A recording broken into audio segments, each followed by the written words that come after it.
Chicago Magic Lounge. Entree, entree.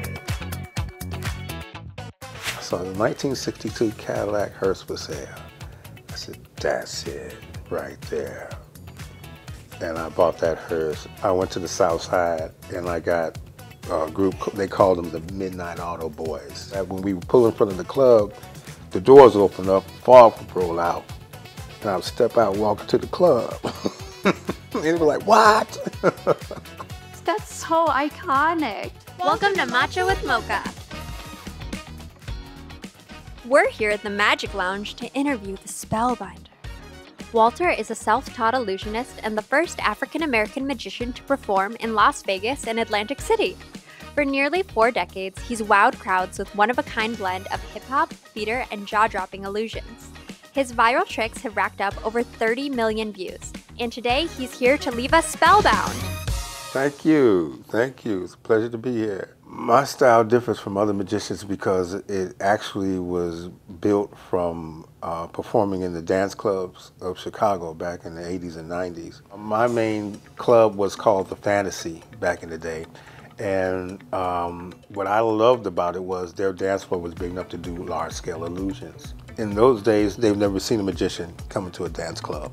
And in fact, they thought, you know, tricks are for kids, just like, you know, the old saying. And so when I would come in, I wasn't really greeted like that.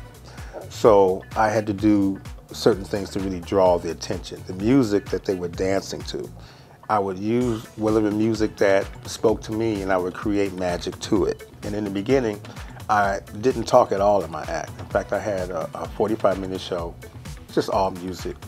One routine led into another. Now my style is like actually a combination of theater, which is a big part of what I do because I'm an actor. Started acting while I was in high school, and I got my first movie while I was still in high school with the actor LeVar Burton. So I had quit magic when I was young because of the bullies. And then I picked it up, like I said, when I was still in college doing theater. So my show is actually a combination of theater, dance, and magic. When I was doing the clubs, they just really didn't like the idea of a magician coming in. It's like, I came in to dance, I didn't see that. And I talked to somebody who said, the reason why you're getting a lot of resistance, black people are tired of being tricked. How do you respond when they say that? Oh, I didn't. I just would go hit the stage. After about 30 seconds, you were into the show. You saw that this is entertainment. This is not about me trying to trick you. So one of my problems in the beginning was, especially going into illusions, which were huge items, what am I going to carry it in? I'm going to need a van.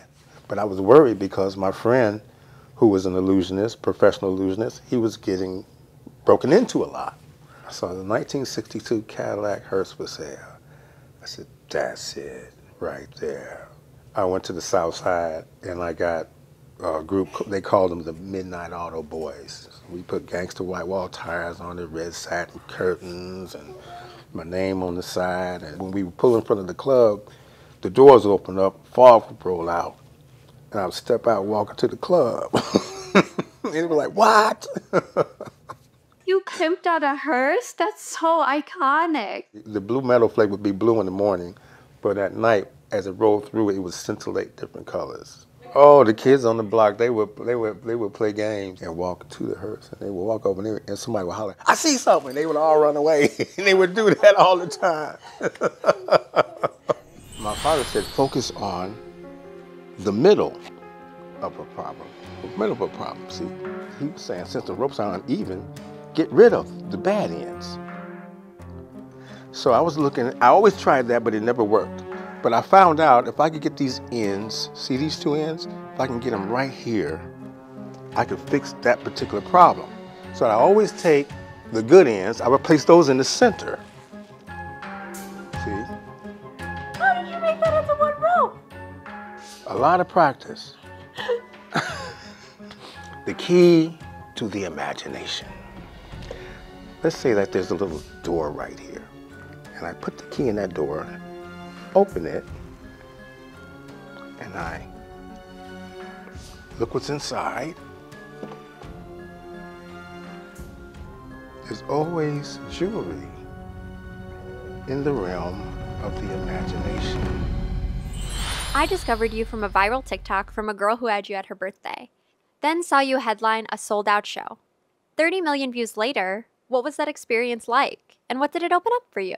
I'm still wrapping my brain around it. I'm still getting used to it. One of the first people I called was people from the Magic Lounge over here. I'm like, this thing is going viral. I don't know what to do with it. And fortunately, one of the media managers here, Cindy, she kind of held my hand through a little bit of it. Just take it in stride, you know, you're going to take your time. He said, this is a marathon, it's not a sprint. It's more international because of social media. There are no more gatekeepers. Can't hide it anymore. And that was one of the problems I was running into. A lot of people would say that my act was not appropriate. Imagine, it's like the audiences were good. The audiences loved it. It didn't matter, you know, black, white audiences, all types of people loved it. But there were people who would say, I don't think that's appropriate. And I was told this by black people and white people, that it won't cross over. They said, it's too urban. And then later I found out it just meant black. You know, it was like another fancy word for black. Some promoters wouldn't let me on tour. Some of them even blocked me from performing with certain performers. There's a famous group called the Mighty Dells, a group from the 50s. I can't remember the leader's name. Had me, he lived in Chicago. I performed for his birthday party, and they were going to do a tour. It was called the Love Tour, and they were going to go on tour with the Dramatics and the Dells, and they sing R&B. And the Dells was like, we're going to bring you on with us. We're going to take you on tour with us.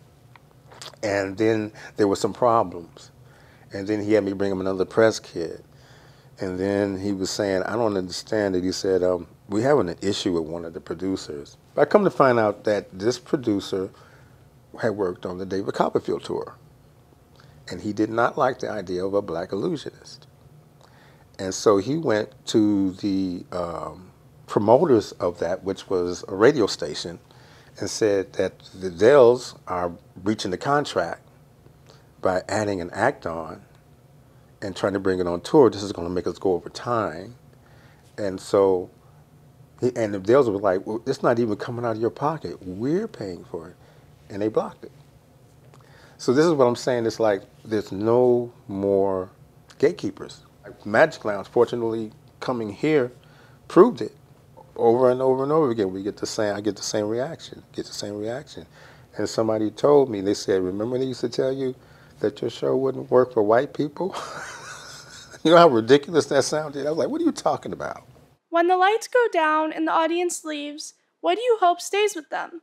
Especially Black youth who may be seeing a magician like them for the first time. Exactly what you just said, hope. You said, what do I hope stays with them? Hope. When you leave my show, you will see, you know, something that's like, okay, that was impossible, but it happened. And that's what kids leave with. It was like, that wasn't impossible, I just saw it happen. You're like inspiring them to be like the best version of themselves. Yeah, so it's hope. And so that's what you want to leave them with. Wow, that, you know, anything is possible, nothing is impossible. So what's one trick you'll never reveal, not even on your deathbed, to even your like closest friends? The one secret that I will never reveal to anyone is doubly hidden, because I will never tell you what that is. That way you won't know what to look for.